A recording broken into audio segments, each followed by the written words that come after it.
घोर उपसर्ग है, संध्या काल का समय, लोगों ने लाठियों से प्रहार कर रहे। एक भक्त था, रक्षा करने ऐसा हो गया, लाठियों का प्रहार अपने पर झेला। तब तक पुलिस आ गई, पुलिस पकड़ के ले गई। पुलिस ने पूछा इसका क्या करना है, आप अवसर किया है, हमारी बात मानोगे? बोले हाँ महाराज, हाँ साधु हुआ, बताओ, आप इसको कहो मृत्युदंड तो उसको सजा दे दें। बोले इसको माफ़ कर दो। पुलिस की आंखों में आंसू आ गए। वो पुलिस ने कहा धिक्कार तेरे लिए, तू जिसको जान से मारना चाहता, प्राण बार कर रहा है लाठियों से, वो कह रहा है इसे क्षमा कर दो। वह व्यक्ति महाराज का भक्त बन गया, जिंदगी भर महाराज का भक्त बन करके रहा।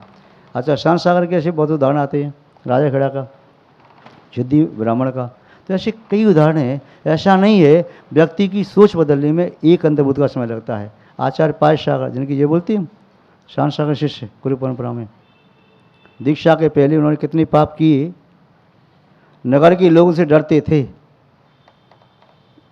उस समय में आचार्य जी बताते थे, विद्यानंद महाराज जी, 2.25 करोड़ रुपया वेश्यावृत्ति के एक विषय में नष्ट कर दिया उस काल में। और नगर के लोग डरते, प्रार्थना करें महाराज जी आप चलो, वो लड़का बाहर गया है, आप चलो। वो आ गए, प्रार्थना करें महाराज जी हमारी नगर में मत आओ, महाराज क्षमा करो, हमसे भूल हो गई। क्यों? वो लड़का आ गया, हमारा कोई उपद्रव कर दे, उपसर्ग कर दे। मैंने कहा भैया हम कह चुके, हम जाएंगे। गए, वो लड़का दिखाई देगा चौराहे पर, वो उंगली दिखाएं सब, वो महाराज ने बुलाया, इधर आ, अपना कमंडल पकड़ाया। महाराज जी कमंडल फोड़ देगा, अभी फेंक फाँक देगा। ये जैन कुल में पैदा हुआ है, कलंक है, तो अभिशाप है, इसको कमंडल मत दो, शांत रहो। पीछे पीछे गया, कमंडल लेके गया, सभा में पहुंचा, आचार्य जी का उपदेश हुआ, उपदेश सुनता रहा, रोता रहा, रोते रोते उसके बाद में आचार्य जी हार के लिए निकले। बाद में हार करनी नहीं गया, भोजन करनी नहीं गया, रोता रहा, मेरा कल्याण कर दो, मैं तो पापी जीव हूँ, कल्याण कर दो। मैंने कहा ठीक है, संबोधन दिया, वह संघ में भर्ती हुआ, दीक्षा ली, और आचार्य पाय सागर हुए। 200 डमोकार मंत्र की डेली फेरने का, माला फेरने का उनका नियम था, 200 माला डेली। तपस्वी साधु थे। आचार्य पाय सागर महाराज जी के समाधि का प्रसंग पढ़ रहे थे, उसमें लिखा था, समाधि जब हुई थी, ये कर्नाटक के थे, शैव मतानुयायी 1 लाख व्यक्तियों ने समाधि के समय उपवास रखा था।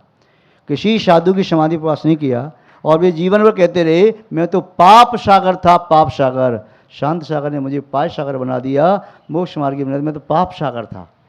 तो ऐसा नहीं है, जीवन कब बदल जाता है। अब पढ़ते हैं भजन में, जीवन के किसी भी क्षण में वैराग्य उपज सकता है, संसार में रहकर प्राणी संसार को तज सकता है। तो एकांतवादी भी, उनको सही समाधान मिल जाए तो वह भी अपनी सोच को बदल देते हैं, धारणा बदल देते हैं। ठीक है, इसीलिए हमने कहा कि कुछ ऐसे भोले प्राणी हैं जो नहीं बदल पाते हैं, और फिर उनका एक अहंकार भी होता है, प्रतिष्ठा होती है, मैं यहाँ तक आगे बढ़ गया, मैं कैसे हूँ। इसलिए गलती आपको महसूस होती है, गलती या गलत रास्ता जितनी जल्दी चेंज कर लोगे सुखी हो जाओगे। क्यों? जितना ज़्यादा आगे बढ़ जाती हो, गलती में आगे बढ़ गए तो बैक नहीं हुआ जाता, और गलत रास्ते आगे चले गए, अब क्या करें, कैसे लौट के जाएँ। 1 आध किलोमीटर गाड़ी चली जाए तो लौट जाओ, और 200 किलोमीटर 500 लगी तो अब घूम कर चक्कर लगा के आ जाओ, लौटना तो ठीक नहीं है। तो जब एहसास हो जाए जीवन में कि मैं गलत हूँ, गलती स्वीकार कर लो। जब एहसास हो जाए मैं गलत राह पर चल रहा हूँ, एहसास होते तुरंत ही मार्ग अपना टर्न कर लेना चाहिए, अन्यथा दुखद होता जाता है, दुख बढ़ता चला जाता है, दूरियां समीचीन लक्ष्य से बढ़ जाती हैं, घटती नहीं। अमीशाम पुण्य हेतु नाम, अमीशाम माने ये तीनों चीज, ये तीनों रत्न हैं, दीव शास्त्र गुरु रत्न शुभ, 3 रत्न करतार। देव शास्त्र गुरु तीनों रत्न हैं, और 3 रत्न को देने वाले हैं जिन भगवान सम्मत के कारण हैं। जिन शास्त्र ज्ञान के संवर्धक हैं और गुरु संयम के कारक हैं। ऐसे तो तीनों ही तीनों के कारण हैं। देव से सम्यक दर्शन ज्ञान चार तीनों मिलता है, जिनवाणी से भी सम्यक प्राप्त होता है, ज्ञान भी मिलता है और संयम की प्रेरणा मिलती है। गुरुओं से भी सम्यक की प्राप्ति, ज्ञान की प्राप्ति, चार्थ की प्राप्ति, तीनों ही तीनों को देने वाले हैं। इन तीनों के बिना ये 3 रत्न कहीं मिल नहीं सकते। तो ये तीनों रत्न कैसे हैं? पुण्य हेतु नाम। किसके हेतु हैं? किसके हेतु हैं? पाप के पुण्य के? पुण्य के हेतु हैं। इसलिए इनकी उपासना करना है। इनसे सम्यक तो है, सम्यक तो प्राप्त होते ही अशुभ उपयोग गया, शुभ उपयोग प्रारंभ हो गया। इनके शांति में बैठ करके पाप दूर खड़ा हो जाता है, कांपता रहता है, आता नहीं। और उनके पास से खड़े होकर गए तो पाप पकड़ लेता है। मंदिर में जब तक पूजा पाठ करे, स्वाध्याय करे, अर्चना भक्ति कर रही, तब तक परिणाम शुद्ध हैं, पाप प्रकृतियाँ दूर खड़ी हैं। और बाहर गई तो पाप प्रकृतियों ने दबोच लिया। चौके में महाराज के पास हो, आहार दे रहे, तब तक मन अच्छा है, पाप प्रकृति दूर खड़ी। जैसे बाहर आई, पाप प्रकृति ने दबोच लिया। पापी देख लेता है, जैसे व्यक्ति देखता है ना, कोई तुम्हारा बैरी भी होगा, मंदिर में पूजा पाठ कर भी, अभी नहीं, मंदिर के बाहर निकल, तब तो ये देखता हूँ मैं। तो ऐसे ही पाप प्रकृतियाँ कहती हैं मंदिर के बाहर निकल, अभी तो पुण्य की क्षेत्र में बैठा है ना, चल शांति से बैठा रहे, बाहर निकल, अभी मैं देखता हूँ। तो पाप प्रकृतियाँ या पाप के निमित्त व्यंतर आदि देव भी, जब व्यक्ति का पाप का उदय होता है तभी हावी होते हैं, और पुण्य का उदय होता है तो कहाँ का व्यंतर, कहाँ का वनवासी, कौन सा देव। फिर तो व्यक्ति सीना ठोके कहता है मेरा बाल मांगा कर लेना, क्या कर लेगा तू। और पाप का उदय होता है तो तीर्थंकर पार्श्वनाथ स्वामी पर भी उपसर्ग कर सकता है, किसी भी पर उपसर्ग कर सकता है। और जब तक अपना पुण्य का उदय है तब तक कहता है क्या होते देव, कुछ नहीं होते, सब मिथ्यात्व है, कुछ नहीं है। मिथ्यात्व है सम्यक तो मालूम तब चलेगा जब करने पर पाप का उदय आएगा, तब पकड़ लेगा तुझे। तो इसलिए अपन ज़्यादा नहीं बोलें, जितना आगम में लिखा है उतना बोलेंगे तो ठीक रहेगा। और अहंकार में आके ज़्यादा बोल दिया तो कल पाप का उदय भी आ सकता है। तो याद आएगा भैया मैं ऐसा कहता था, ऐसा कहता था, किंतु सत्य बात तो ये है, आज मेरी समझ में आई। ठीक है। तो अमीशाम पुण्य हेतु नाम, ये तीनों पुण्य के हेतु हैं देवशास्त्र गुरु।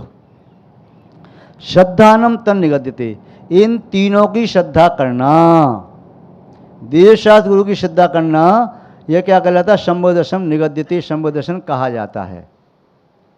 अमीशा पुण्य हेतु नाम श्रद्धानम तन निगद्यते, इनकी श्रद्धा ही, ये पुण्य के हेतु हैं, इनकी श्रद्धा करना ही शंभो दर्शन कहा जाता है। और ये शंभो दर्शन क्या है, तदेवम तदेव परमम तत्वम तदेव परमम पदम, ये शंभो दर्शन ही परम तत्व है।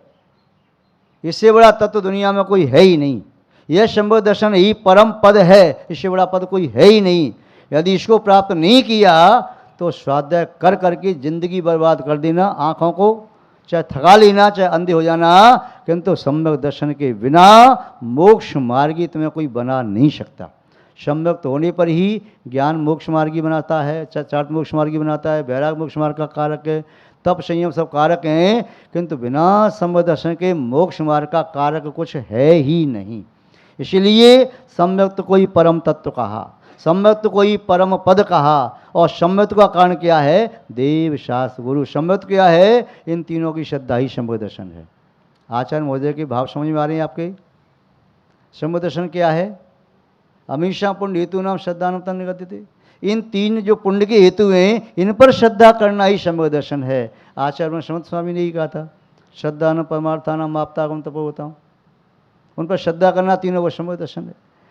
आचार्य पूज्यपा स्वामी ने भी कहा, नास्ति अरत परो देवो इत्यादि गाथा कही, अनंत भगवान शास्त्र और गुरु श्रद्धा करना। कुंद स्वामी ने कहा, हिंसा रही धम्य 18 देवी ग्रंथ सदन विषमतम। सभी आचार्यों ने परिभाषा दी। फिर हम इन सब आचार्यों के वाक्यों को, भगवान की वाणी को कट करके अपनी बात को प्रमाण क्यों करना चाहते। तो यहाँ कह रहे सम्यक दर्शन परम तत्व है, परम पद है, मुख्य कारक है, मोक्ष मार्ग का पहला सोपान है। और सोपान नहीं, पहला अर्गला वो वल्ली है, उसके बिना मोक्ष मार्ग की सीढ़ियाँ प्रारंभ ही नहीं होती। उसकी मोक्ष मार्ग की कल्पना भी संभव नहीं है। मोक्ष मार्ग की प्रथम सीढ़ी या भी निगान चैत्र सम्यकता न लयने सो दर्शन धारो भय परित्र। और क्या है वह शंभो दर्शन, तो आप पढ़ते ही हैं, देव जनेन्द्र गुरु परिग्रहन धर्म दयाजित सारो, येहु मान समग्र को कारण अष्टंग जो धारो। तो देव शास्त्र गुरु पर श्रद्धान करना यह शंभो दर्शन। ठीक है। वृत्त्या संयमेनापि, वृत्त्या संयमेनापि हीन सम्यक्तो वा नरः, हीन सम्यक्तो वा नरः सुदैवं याति कर्माणि, सुदैवं याति कर्माणि, सुदैवं याति कर्माणि। हाँ, पाती का अर्थ भी निकल जाएगा और याति का अर्थ भी निकल जाएगा, दोनों शब्द सही हैं, पर याति का ज़्यादा अच्छा है? कहाँ पर? हीनः विसर्ग है। सुदैवं याति कर्माणि, सुदैवं याति कर्माणि क्षीणयत्येव सर्वदा, क्षीणयत्येव सर्वदा, क्षीणयत्येव सर्वदा। वृत्त्या संयमेनापि हीनः सम्यक्तवान् नरः। सुदैवं याति कर्माणि क्षीणयत्येव सर्वदा।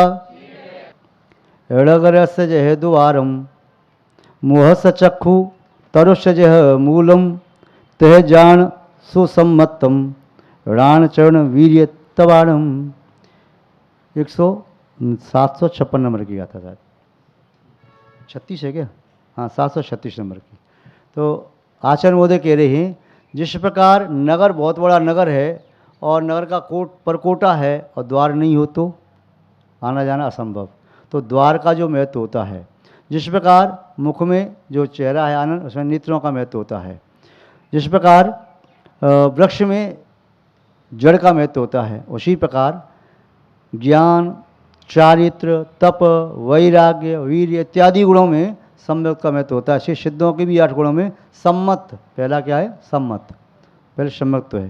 तो कहा अन्य प्रकार से कह सकते हैं जैसे सभी पर्वतों में सुमेरु पर्वत श्रेष्ठ है, सभी वृक्ष की लकड़ियों में चंदन की लकड़ी, मणियों में चिंतामणि रत्न या पाशमणि रत्न, इसी प्रकार से मंत्रों में महामंत्र, क्षेत्रों में समय शेखर जी, देवों में वीतरागी देव, और धर्म के अंदर दया धर्म इत्यादि महत्वपूर्ण होते हैं। उसी प्रकार आत्म कल्याण के योग सभी पदार्थों में सम्यक दर्शन श्रेष्ठ होता है। तो सम्यक दर्शन की महत्ता सभी आचार्यों ने विस्तार से मुक्त कंठ से प्रशंसा की है। तो सम्यक की यहाँ बात और कह रहे हैं, यदि कोई व्यक्ति सम्यक दृष्टि है, व्रती नहीं बना, सम्यक दृष्टि है व्रती भी नहीं बना, तो वृत्त्या असंयमेन अपि, वह सम्यक दृष्टि जीव व्रतों से रहित भी है तब भी क्या कह रहे? वृत्त्या संयमेनापि हीन सम्यक्तवान् नरः सुदैवं याति कर्माणि क्षीणयति सर्वदा। असंयम सम्यक दृष्टि चौथे स्थान वाला भी है तब भी वह मनुष्य सम्यक दृष्टि अव्रति भी मिथ्या दृष्टि की अपेक्षा से असंख्यात गुणित निर्जरा ज़्यादा कर रहा है। कौन? अविपाक निर्जरा वैसे वृत्ति को होती है, महावृत्ति को होती है, वृत्ति को होती नहीं, किंतु फिर भी जो निर्जरा हो रही है, सविपाक निर्जरा जो हो रही है, उसका निर्जरा का जो क्रम है सम्यक दृष्टि का मिथ्या दृष्टि की अपेक्षा से असंख्यात गुणा ज़्यादा है। और जो वृत्ति बन गया तो वृत्ति का अव्रति से असंख्यात गुणा ज़्यादा है, महावृत्ति का और अनंत गुण ज़्यादा है। तो ये अलग अलग दिए आचार्य उमा स्वामी महाराज तत्वसूत्र में इसकी व्याख्या करने वाले पूज्यपाद स्वामी, अकलन स्वामी, विद्वान स्वामी इत्यादि आचार्यों ने, अमरचंद स्वामी ने दिया। और जीव कांड में आचार्य निमित्त सिद्धांति देव ने, धवला जी में आचार्य वीरसेन स्वामी जी ने ये क्रम दिया कि मिथ्या दृष्टि से सम्यक दृष्टि की जरा बहुत ज़्यादा है। और इतना ही नहीं, उन्होंने ये भी कहा जो तीव्र मिथ्या दृष्टि है उसकी अपेक्षा से जो सम्यक्त के सन्मुख मिथ्या दृष्टि भी है, तो सम्यक्त के सन्मुख मिथ्या दृष्टि की नजरा उस मिथ्या दृष्टि से बहुत ज़्यादा होती है, उसकी विशुद्धि बहुत ज़्यादा होती है। तो इसका अर्थ समझ आ गया कि वृत्त्या यानी जो व्रतों से, संयमीन मान संयम से, अपी माने भी, हीन माने रहित है। जो व्रतों से संयम से रहित भी है किंतु सम्यक दृष्टि है, ऐसा मनुष्य सुदैवम, सु माने अच्छी, दैव माने, दैव का अर्थ होता है भाग्य, सौभाग्य, और देव लगाते हैं तो सुदेव की अवस्था को प्राप्त होता है। याति माने याति गमने प्रापणे च, व्याकरण का सूत्र है याति धातु का अर्थ गमन में और प्राप्ति के अर्थ में आता है, तो वे सौभाग्य को प्राप्त करता है। तो यहाँ याति शब्द ज़्यादा प्रॉपर हमें लग रहा है, पाति शब्द का अर्थ इतना प्रॉपर नहीं होगा, फिर भी धातु से पाति शब्द का अर्थ भी प्राप्ति के अर्थ में आता है तो कोई बाधा नहीं। सुदैव याति कर्माणि क्षीणति, और कर्मों की विशेष निर्जरा वह शंभर दृष्टि करता है, सर्वदा करता है।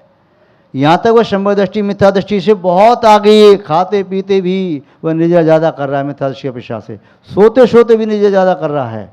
कौन? अपना शंभर दृष्टि भी किसकी अपेक्षा से? मिथ्या दृष्टि की अपेक्षा से। ऐसा नहीं कि आप कहो महाराज जी लिखा है शास्त्र में शंभर दृष्टि निर्जरा होती है तो आपसे ज़्यादा निर्जरा हमारी हो जाएगी, हम शंभर दृष्टि हैं, तो ऐसे लगा लेना भैया आपका तो शंभर दर्शन है और जो व्रती उसके पास तो पत्मा भी है, व्रत भी है, और महाव्रती उसके बाद तो महाव्रत तो उनकी और ज़्यादा निर्जरा हो जाएगी।